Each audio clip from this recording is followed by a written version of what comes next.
Assalamualaikum warahmatullahi wabarakatuh. Innal hamdalillah nahmaduhu wa nasta'inuhu wa nastaghfiruh wa nastahdi wa natubu ilayhi wa na'udzu billahi min shururi anfusina wa sayyiati a'malina. Man yahdihillahu fala mudilla lahu wa man yudlil fala hadiya lahu. Asyhadu an la ilaha illallah wahdahu la syarika lahu wa asyhadu anna Muhammadan abduhu wa rasuluh sallallahu alaihi wa ala alihi wa sahbihi wa sallama tasliman katsira. Ya ayyuhalladzina amanu taqullaha haqqa tuqatih wa la tamutunna illa wa antum muslimun. Ya ayyuhan nasu taqu rabbakum alladzi khalaqakum min nafsin wahidah wa khalaqa minha zawjaha wa batha minhuma rijalan katsiran wa nisaa'a wattaqullaha alladzi tasaaluna bihi wal arham innallaha kana 'alaykum raqiba. Ya ayyuhalladzina amanu taqullaha wa qulu qawlan sadida yuslih lakum a'malakum wa yaghfir lakum dhunubakum wa may yuti'illah wa rasulahu faqad faza fawzan 'azima. Amma ba'd, fa inna asdaqal hadits kitabullah wa khairal hadi hadi Muhammadin sallallahu alaihi wasallam wa syarrul umuri muhdatsatuha fa inna kulla muhdatsatin bid'ah wa kulla bid'atin dhalalah wa kulla dhalalatin finnar. Ma'asyiral muslimin, jemaah sekalian yang mudah-mudahan dirahmati dan diberkahi kehidupannya oleh Allah tabaraka wa taala.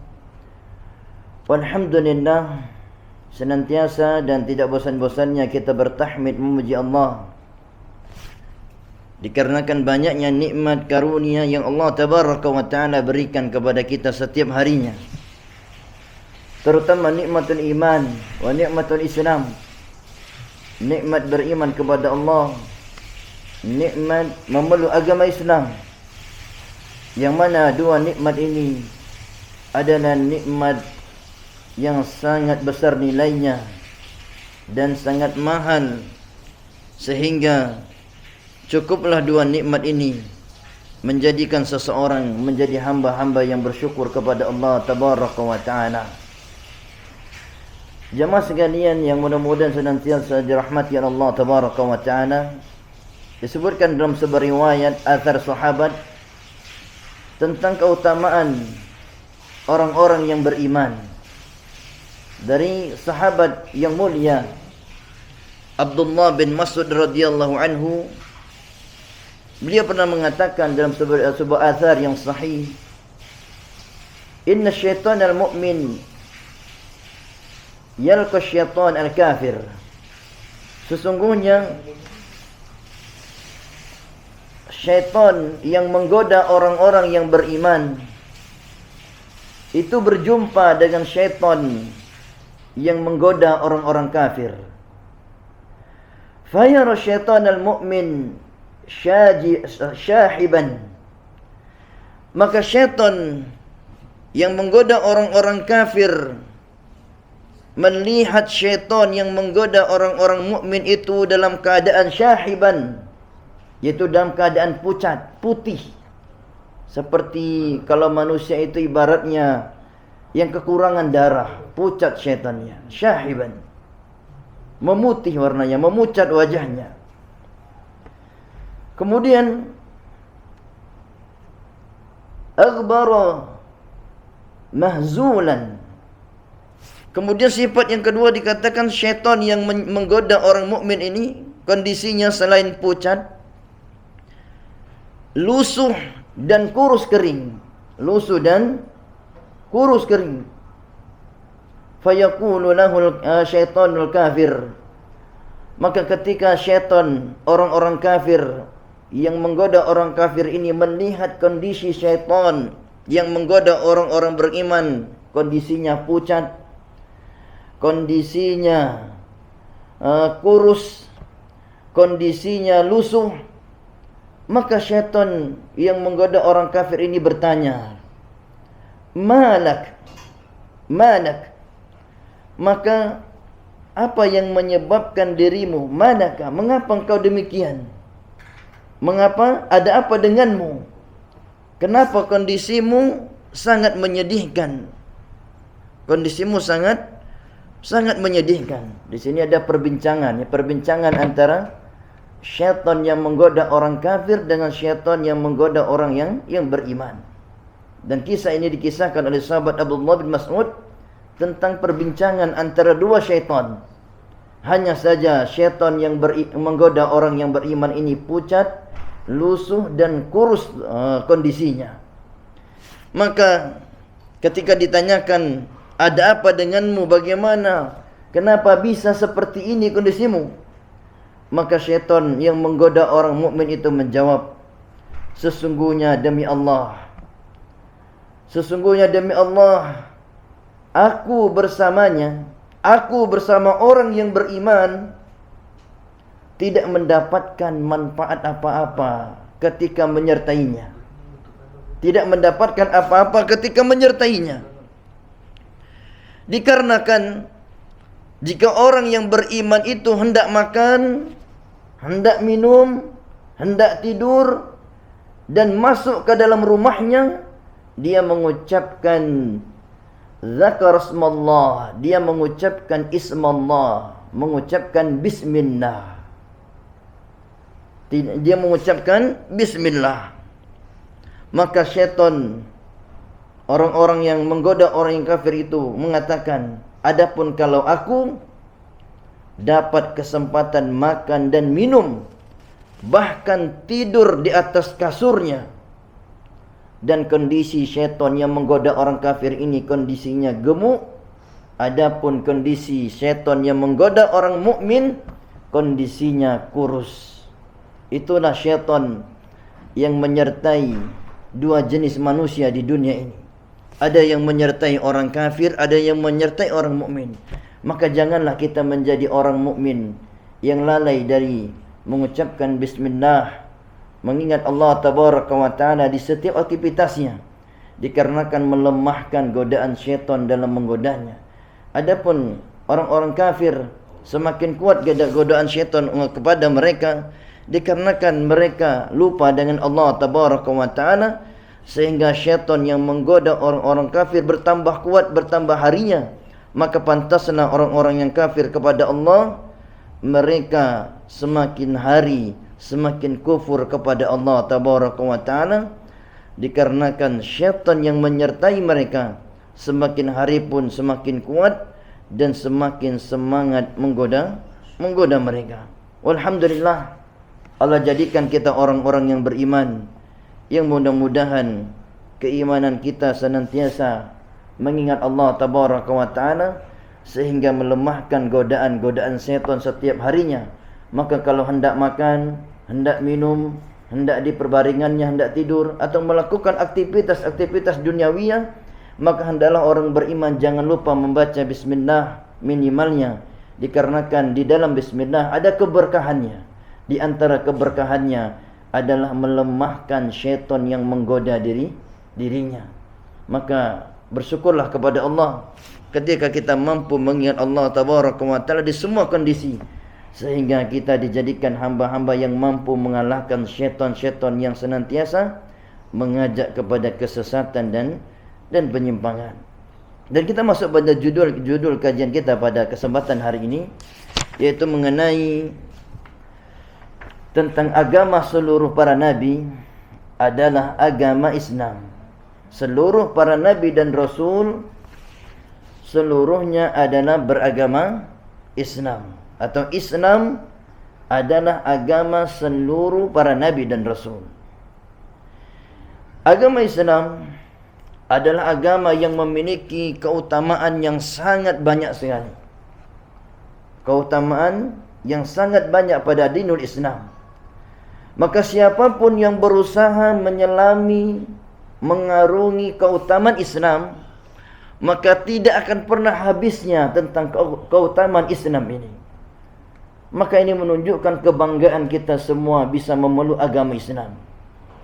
Dan bersyukurlah kepada Allah tentang nikmat Islam ini. Karena nikmat yang terkandung di dalamnya jumlahnya sangatlah banyak dan sangatlah luas dari Allah Tabaraka wa Ta'ala.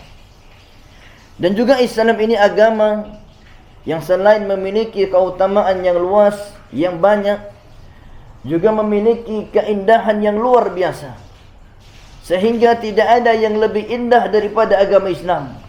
Lebih indah dari taman-taman bunga, lebih indah daripada tempat-tempat rekreasi yang ada di dunia ini, lebih indah dari samudra yang luas, lebih indah dari hutan-hutan yang menghijau.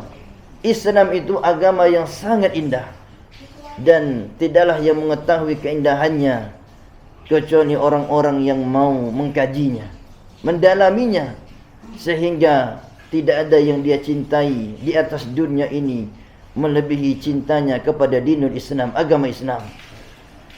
Dan al-Islam merupakan agama seluruh para nabi, dikarenakan Allah tidak mungkin memberikan kepada orang-orang yang dimuliakan sesuatu kecuali sesuatu yang paling utama.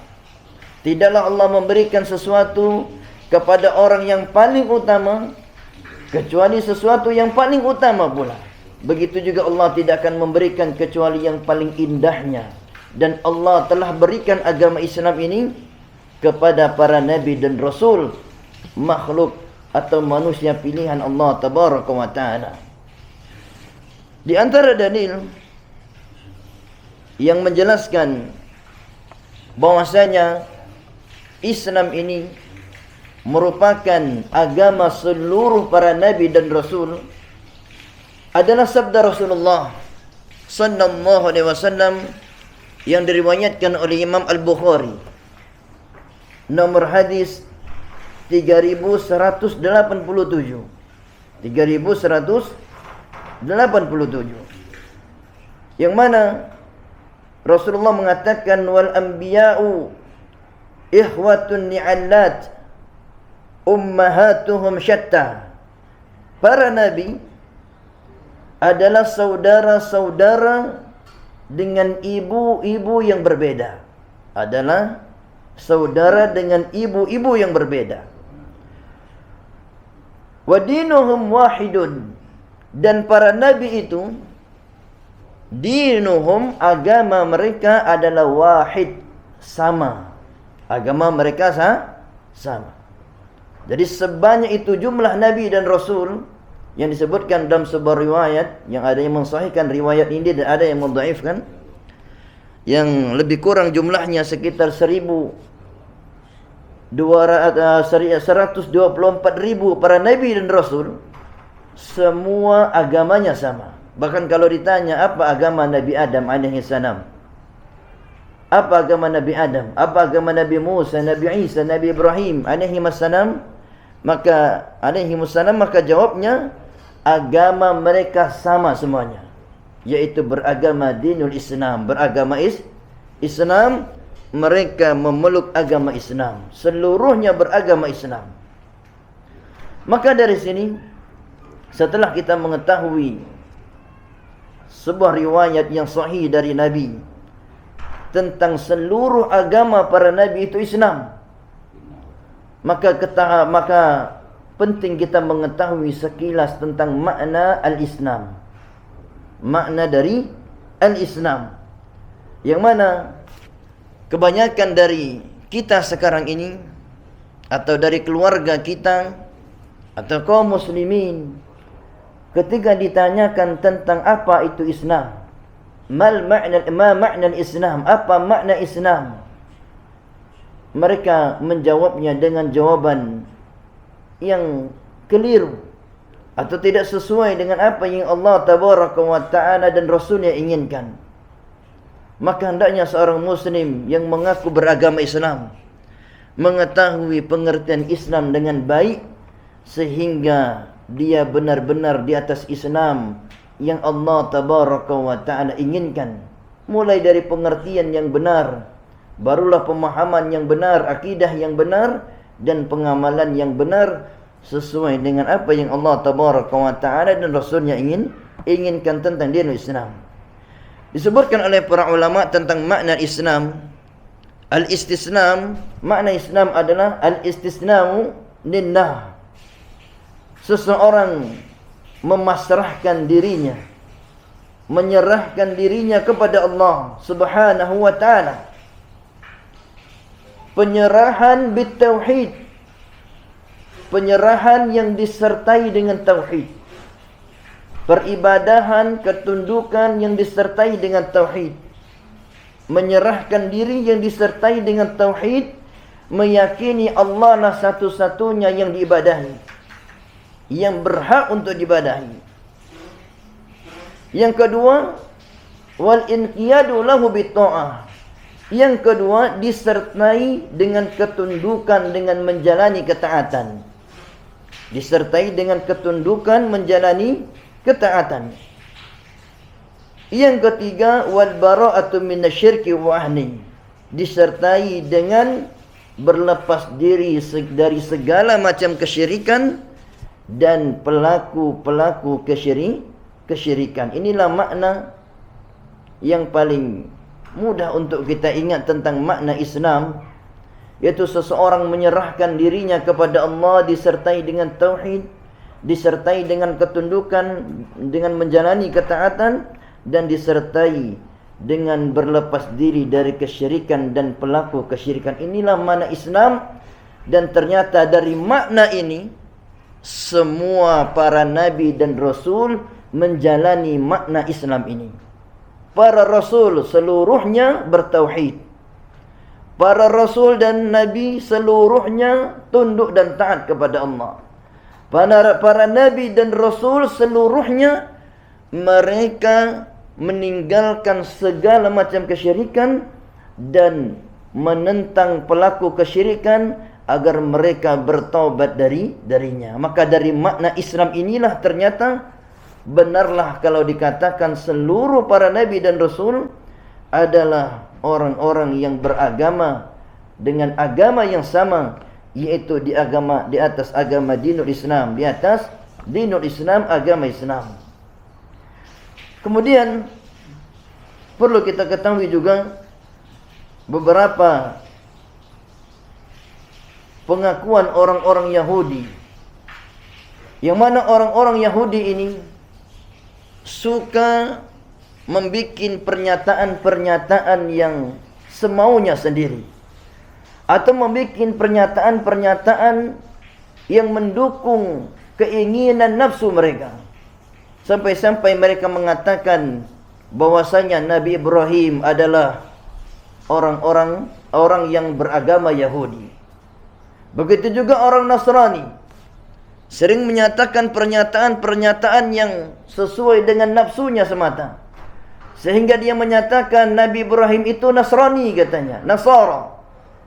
Maka ketika orang-orang Yahudi, ketika orang Nasrani membuat pernyataan-pernyataan yang keliru tentang nabi-nabi Allah, mengatakan mereka selain dari agama Islam, menyatakan para nabi tadi tidak beragama Islam tapi beragama Yahudi atau Nasrani, maka Allah Tabaraka wa Ta'ala membantah di dalam Al-Quran. Dalam surat Ali Imran ayat yang ke-67, Allah Tabaraka wa Ta'ala berfirman, "Ma kana Ibrahim Yahudiyan wala Nasraniyah." Allah mengatakan bukanlah Nabi Ibrahim itu seorang Yahudi, bukan pula Nasrani. Walakin kana hanifan muslimah, tetapi agama dari millah dari Nabi Ibrahim alaihissalam adalah millah hanifah yang lurus, yang bertauhid, muslimah, dan dia termasuk dari orang yang beragama muslim. Nah, ini hendaknya kita pahami bahwasanya pernyataan langsung dari Allah dalam Al-Quran, Nabi Ibrahim alaihissalam adalah beragama Islam, Maka jangan kita ragu ketika ditanya apa agama Nabi Ibrahim alaihissalam, jawabnya Muslim. Begitu juga kalau ditanya apa agama Nabi Adam alaihissalam, apakah Nabi Adam ketika diciptakan tidak punya agama? Apakah ketika Nabi Adam turun ke dunia ini tidak punya agama? Jawabnya, semua para nabi punya agama. Tidak ada para nabi yang tidak memiliki agama. Hanya saja terkadang pengetahuan sebagian kaum muslimin yang menyebabkan mereka menduga-duga, sebagaimana orang-orang Yahudi dan Nasrani menduga-duga para nabi itu punya agama selain agama Islam. Begitu juga kalau kita membaca kisah dari Nabi Isa putra Maryam alaihi salam, yang mana Nabi Isa alaihi salam yang diibadahi oleh orang Nasrani, yang disembah oleh orang Nasrani, mereka bukanlah beragama Nasrani. Jadi perlu kita ketahui, Nabi Isa yang diibadahi oleh orang Nasrani, maka tidaklah beragama dengan agama Nasrani. Dan beliau pula tidak pernah mengajarkan kepada orang-orang Nasrani yang mengaku agama Nasrani sekarang ini untuk menyembah dirinya dan menyembah ibunya. Bahkan Nabi Isa alaihi salam berdakwah mengajak kepada Islam, bukan mengajak kepada agama Nasrani. Sebagaimana disebutkan dalam surah Al-Maidah ayat yang ke-116 dan ayat yang ke-117, dikisahkan tentang Nabi Isa dan tentang dakwahnya Nabi Isa alaihissalam yang mengajak umatnya, kaumnya kepada Islam, bukan mengajak kepada Nasrani. Karena memang agama Nabi Isa alaihissalam adalah agama Islam, bukan beragama Nasrani. Maka Nabi Isa alaihissalam yang sekarang masih hidup di atas langit sana, nanti pada akhir zaman beliau akan diturunkan ke muka bumi ini. Nabi Isa alaihissalam akan diturunkan ke muka bumi ini untuk menegakkan syariat Islam. Jadi perlu kita ketahui, ketika Nabi Isa di akhir zaman turun ke dunia ini dalam rangka menegakkan ajaran Islam, bukan yang selainnya. Dan ini sangat jelas riwayatnya, hadis-hadis yang sahih menerangkan hal ini, bahwasanya Nabi Isa turun untuk menegakkan ajaran Islam. Dan ini dalil yang jelas bahwasanya Nabi Isa alaihissalam bukanlah orang yang beragama Nasrani, tetapi beragama Islam.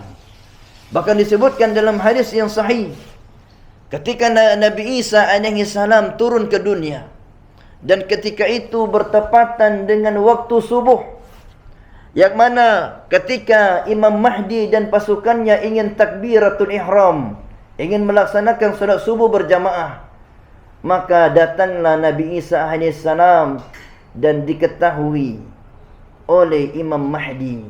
Maka Imam Mahdi pun merasa segan, merasa sungkan karena kedatangan seorang Nabi dan Rasul. Akhirnya Imam Mahdi pun mundur ke belakang dalam rangka menghormati orang yang lebih mulia darinya.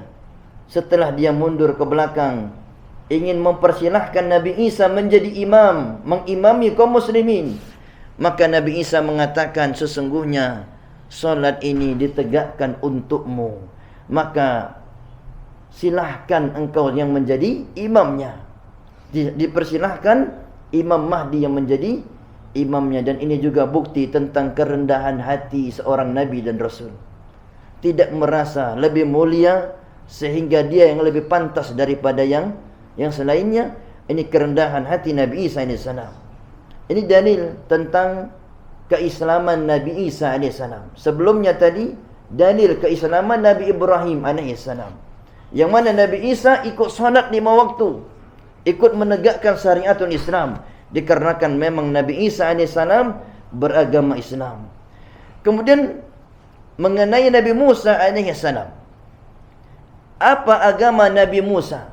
Kalau ditanya apa agama Nabi Musa AS, yang mana Nabi Musa ini salah seorang dari Nabi yang mulia, salah seorang Nabi yang termulia dari kalangan Nabi Bani Israel, yang mana agama yang diserukan kepada Fir'aun, agama yang didakwahkan kepada pengikut-pengikut Fir'aun di kala itu adalah agama Islam, bukan agama Yahudi. Bukan agama Yahudi. tapi agama Islam. Ini menjelaskan tentang bahwasanya Nabi Musa alaihi salam agamanya Islam, dikarenakan yang dia dakwakan adalah Islam. Dan ketika itu Fir'aun dan bala tentaranya dan pengikut Fir'aun menolak ajakan kepada Islam tersebut, yang akhirnya terjadilah sebuah kejadian yang selalu diingat kaum muslimin tentang terbelahnya lautan ini. Terbelahnya lautan yang saking tingginya seperti gunung-gunung yang menjulang tinggi karena dalamnya lautan yang terbelah. Allah berfirman dalam Al-Quran menjelaskan tentang dakwah Nabi Nuh alaihi salam. Dan dakwah Nabi Nuh adalah dakwah menyeru, dakwah Nabi Musa alaihi salam. Dakwah Nabi Musa menyeru kepada Islam. Allah firmankan dalam surat Yunus ayat yang ke-90. Wajawazna bi Bani Israel, dan kami membuat Bani Israel itu jawaz, bisa melintas, bisa melewati al-bahra, lautan, dengan kekuasaan dari Allah, dengan dibelahnya lautan tadi. Fa'atba'ahum Fir'aun, kemudian Fir'aun merasa berani, merasa bisa juga ikut menyeberang, membututi atau mengejar Bani Israel yang menyeberangi lautan. Wa junuduhu, begitu juga bala tentara Fir'aun berani dan merasa bisa menyeberangi lautan tadi.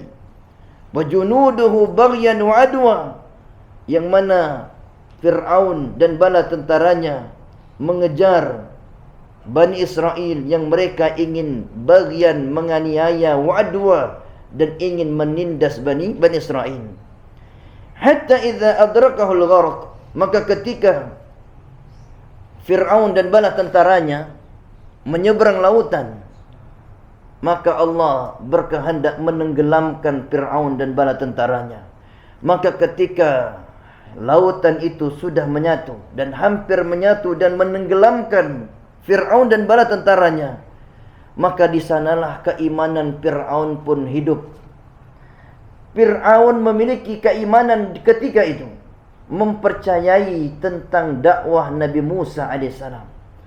Ketika timbul keimanan dalam hati Fir'aun, ketika timbul keimanan kepada apa yang diserukan kepadanya oleh Nabi Musa AS, maka Fir'aun mengatakan amantu, aku beriman, kata Fir'aun, aku beriman, annahu la ilaha illa, tidak ada ilah yang hak untuk diibadahi, allazi amanat bihi Bani Israel, kecuali ilah sesembahan yang diimani oleh Bani Israel. Atau kalau kita singkatnya, Fir'aun mengucapkan la ilaha illallah. Fir'aun mengucapkan la ilaha illallah karena Allah lah sesembahannya Bani Israel. Karena Allah lah sesembahannya Bani Israel. Ternyata di akhir hayatnya, sebelum meninggal, Fir'aun itu mengucapkan syahadat untuk masuk apa? Masuk Islam. Karena syahadat masuk Islam adalah mengucapkan la ilaha illallah, atau la ilaha illa allazi amanat bihi Banu Israel. Inilah ucapan yang memasukkan ke dalam Islam. Maka setelah Fir'aun mengucapkan syahadat keislaman, maka Fir'aun mengatakan wa ana minal muslimin. Sekarang kata Fir'aun, aku sudah menjadi muslim. Ini sangat jelas bahwasanya yang diajak oleh Nabi Musa kepada Fir'aun dan bala tentaranya adalah mengajak kepada keislaman, dan baru bisa diimani, baru bisa diakui oleh Fir'aun ketika dia hampir meninggal dunia. Dan ini waktu yang tidak bermanfaat lagi keimanan yang dia ucapkan. Maka kita perhatikan ucapan Fir'aun di saat ajal sudah dekat dengannya, yang mana ucapannya menunjukkan keimanannya, keimanan kepada Nabi Musa AS. Namun dia menyatakan keislamannya di saat Allah Subhanahu wa ta'ala tidak lagi bisa menerima keislamannya, atau tidak bisa lagi menerima keislaman seseorang. Makanya Allah mengatakan al-ana wa qad asaita qablu wa kunta minal mufsidin. Allah mengatakan kepada Fir'aun, kenapa baru sekarang? Wahai Fir'aun, apakah baru sekarang kamu percaya kepada Allah? Apakah baru sekarang engkau beriman kepada Rabbnya Musa alaihi salam? Padahal sungguh dahulu dirimu telah durhaka dan termasuk orang yang berbuat banyak kerusakan. Dan ternyata keimanan yang dinyatakan oleh Fir'aun sebelum ajal menjemputnya adalah keimanan memeluk agama Islam. Dan ini dalil yang sangat jelas yang menjelaskan tentang bahwasanya yang diseru oleh Nabi Musa adalah menyeru kepada agama Islam, menyeru kepada agama Islam. Inilah beberapa dalil yang sangat jelas sekali menjelaskan kepada kita semua bahwasanya agama seluruh para nabi dan rasul adalah mereka seluruhnya beragama Islam. Beragama Islam. Maka sangat keliru sekarang kalau ada yang mengatakan ada selain agama Islam agama yang benar, dengan alasan juga dibawa oleh para nabi. Dengan mengatakan Yahudi dibawa Nabi Musa, dengan mengatakan Nasrani dibawa oleh Nabi Isa. Begitu juga mengatakan ada agama selain Islam yang benar. Seluruh agama katanya benar, padahal agama yang diterima oleh Allah hanyalah Islam. Dan itulah agama satu-satunya yang dianut oleh seluruh para nabi dan rasul. Maka bergembiralah kita semua, dikarenakan dikaruniakan oleh Allah Tabaraka wa Ta'ala agama yang telah dianut oleh seluruh para nabi dan rasul. Agama yang telah dianut oleh seluruh nabi-nabi yang mulia, yang telah dijamin surga, dikisahkan dalam banyak hadis. Dan mudah-mudahan kita semua termasuk dari hamba-hamba Allah yang masuk dalam surga bersama para nabi dan rasul. Dikarenakan hanya dengan Islamlah seseorang bisa masuk ke dalam surga. Tetapi selain dari agama Islam, seseorang harus juga tunduk kepada aturan Islam, sehingga keislamannya Islam yang baik, Islam yang diridhai oleh Allah Tabaraka wa Ta'ala. Kemudian yang terakhir, perlu juga kita ketahui bersama bahwasanya agama Islam ini adalah agama yang mudah sekali. Agama yang mudah, perintahnya mengandung kemudahan, perintahnya mengandung kemanfaatan, larangannya mengandung kebaikan, larangannya memberikan manfaat. Dan tidaklah Allah menjadikan agama ini untuk menyulitkan manusia. Maka kalaulah sekarang ada orang yang beragama Islam, kemudian dia mengatakan agama Islam itu sulit, maka sungguh bukan Islamnya yang sulit, tapi dirinya yang sulit. Contoh saja, misalnya ada orang mungkin sulit salat subuh misalnya, maka yang sulit itu bukan waktu subuhnya, yang sulit itu bukan salat subuhnya, tetapi yang sulit itu adalah dirinya sendiri yang lemah imannya kepada Allah Tabaraka wa Ta'ala. Dan dia yang melemahkan imannya dan tidak mau menguatkan keimanannya kepada Allah Tabaraka wa Ta'ala. Dikarenakan kelemahan iman akan menyebabkan beratnya seseorang menjalani ajaran Islam yang mudah. Lemahnya keimanan melemahkan semangat diri seseorang mengamalkan Islam yang mudah ini. Yang mana Allah mengatakan dalam Al-Quran, dalam surah Al-Baqarah ayat yang ke-185, yuridullah bikumul yusra wa la yuridu bikumul usra. Allah tidak menginginkan dalam agama ini kesulitan bagi seseorang, tetapi Allah menginginkan kemudahan. Allah datangkan Islam untuk kemudahan. Allah datangkan syariat Islam untuk kemudahan. Kalaulah ada syariat ini menyulitkan jiwa manusia, maka sungguh bukan syariatnya yang sulit, tetapi iman yang lemah dalam hati-hati manusia itu yang menyulitkannya. Maka perbaikilah iman-iman kita, sehingga kita termasuk dari orang-orang yang bisa menyatakan kemudahan Islam. Islam adalah agama yang indah luar biasa. Maka barang siapa yang punya keimanan, barulah akan merasakan keindahan dan kemudahan dan keutamaan yang luar biasa di dalam ajaran agama Islam, sehingga dia tidak akan pernah memilih agama selain agama Islam. Walhamdulillah, mudah-mudahan penyampaian kami yang singkat ini sedikit membuka hati-hati kita untuk bersemangat mempelajari agama Islam. Jangan sampai kita lebih semangat mencari keindahan dunia, lebih semangat mencari keutamaan yang ada di dunia ini, lebih semangat menghabiskan power kekuatan kita untuk mengetahui keindahan rahasia yang ada di dunia ini, tetapi kita tidak semangat untuk mengorek, melihat, mencari keindahan Islam. Maka barang siapa yang tidak memiliki kesemangatan dalam mencari keindahan Islam, maka itu tanda dari kelemahan imannya. Maka kuatkanlah iman kita, sehingga tidak ada yang kita cari di dunia ini dari keindahan-keindahan yang ada, kecuali keindahan yang ada di dalam dinul Islam, agama Islam yang dianut oleh seluruh para nabi dan rasul. Naktafi inahuna, kita cukupkan sampai di sini. Wallahu a'lam bissawab. Subhanakallahumma wa bihamdika asyhadu an la ilaha illa anta astaghfiruka wa atubu ilaik. Assalamualaikum warahmatullahi wabarakatuh.